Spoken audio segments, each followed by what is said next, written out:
శ్రీమాత్రే నమః శ్రీ గురుభ్యో నమః.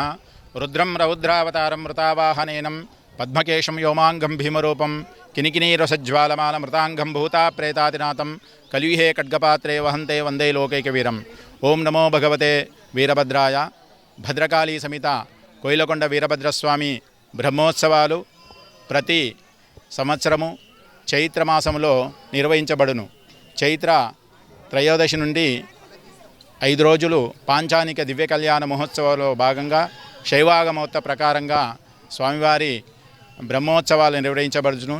కావున మొదటి రోజు అర్చకుల స్వగృహం నుండి స్వామివారి పల్లకి సేవా ఊరేగింపు ప్రారంభమై మరుసటి రోజు ప్రభోత్సవము, రథోత్సవము, అగ్నిగుండ కార్యక్రమము, స్వామివారి దివ్య కళ్యాణము, అదేవిధంగా రోజు స్వామివారికి ఏకాదశ రుద్రాభిషేకము, రుద్రహోమము, పాశుపత హోమాలు మరియు స్వామివారి రోజు కైంకర్యాలు కూడా నిర్వహించడం జరుగుతుంది. ప్రధాన దేవాలయం నందు స్వామివారి విశిష్టత ఏంటంటే స్వామివారు స్వయంభుగా ఏకశిలపై 365 మెట్లపైన, అదేవిధంగా 12 అడుగుల పైన ఏకశిలపైన స్వామివారు స్వయంభుగా వెలిశారు.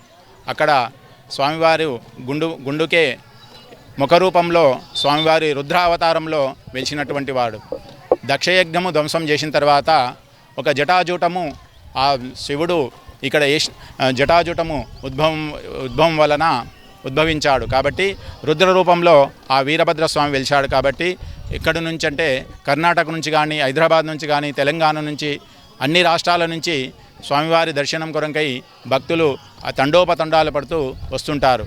అదేవిధంగా ప్రతి అమావాస్య కూడా విశేషంగా స్వామివారి దివ్య కళ్యాణ మహోత్సవ కార్యక్రమము, పంచామృత అభిషేకము, అదేవిధంగా ఎవరైతే సంతానం లేనటువంటి వారు కూడా గ్రహదోషాలు పోవడానికి కూడా అమావాస్య రోజు వచ్చి రాత్రికి అక్కడ ఉండి నిద్ర చేసినట్లయితే గ్రహదోషాలన్నీ విడిపోతాయి. కాబట్టి ఇటువంటి కార్యక్రమాలు ఎంతో అత్యంత వైభవంగా భక్తుల సహాయ సహకారాలతోటి, గ్రామస్తుల సహాయ సహకారాలతోటి ఎంతో అత్యంత వైభవంగా స్వామివారి పూజా కార్యక్రమాలు నిర్వహిస్తున్నాం. కాబట్టి అదేవిధంగా మన దేవాలయంలో ప్రతిరోజు విశేషంగా నిత్యాన్నదానము, ఉదయము టిఫిను, మధ్యాహ్నం భోజనము, రాత్రి కూడా భోజనము స్వామివారి సన్నిధిలో ఒకే భక్తుడు రైస్ మిల్ శివగారు, మరికెల్ శివగారు రోజు స్వామివారి దేవాలయంలో అన్నదాన కార్యం కూడా నిర్వహిస్తున్నారు. ఇలా భక్తులు అందరూ కూడా తాండూరు నుంచి కానీ, అదేవిధంగా రాయచూరు, హైదరాబాదు, కర్ణాటక నుంచి చాలామంది భక్తులు వచ్చి స్వామివారి దర్శించుకొని వారి కోరికలు నెరవేర్చుకుంటారు.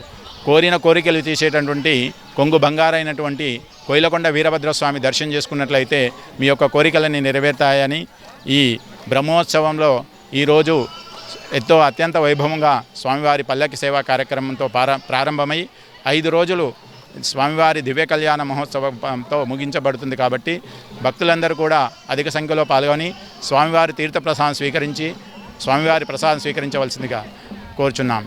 అందరికీ నమస్కారం. శ్రీ కోయిలకొండ వీరభద్రస్వామి దేవస్థానం కోయిలకొండలో ఈ రోజు నుంచి ఒక 5 రోజుల పాటు బ్రహ్మోత్సవాలు జరుగుతున్నాయి.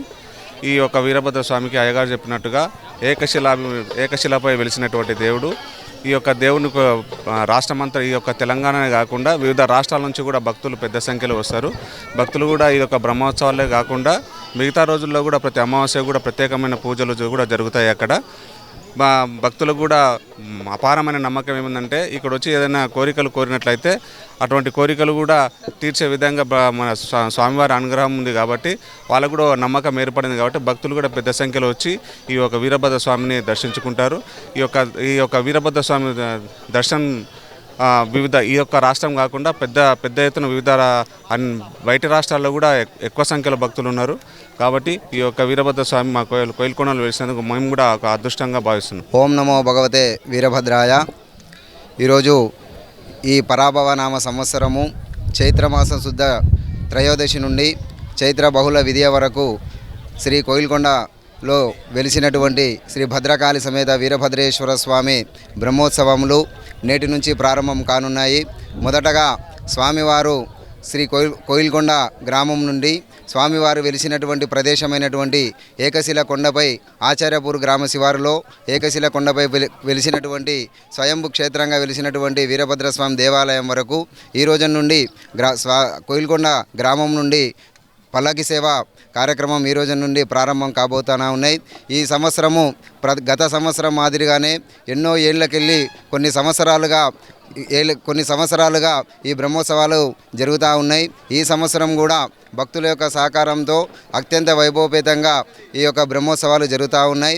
మొదటి రోజు పల్లకి సేవ, రేపు చతుర్దశి రోజు ప్రభోత్సవము, పౌర్ణమి రోజు రథోత్సవము, మళ్ళీ పాడ్యమి రోజు అగ్నిగుండము మరియు విద్య రోజు కళ్యాణం రోజు కూడా భక్తులు కూడా ఎక్కువ సంఖ్యలో పాల్గొంటారు. అదేవిధంగా ఈ సంవత్సరము చాలా ఘనంగా ఈ బ్రహ్మోత్సవ కార్యక్రమాలు నిర్వహిస్తూ ఉన్నాం.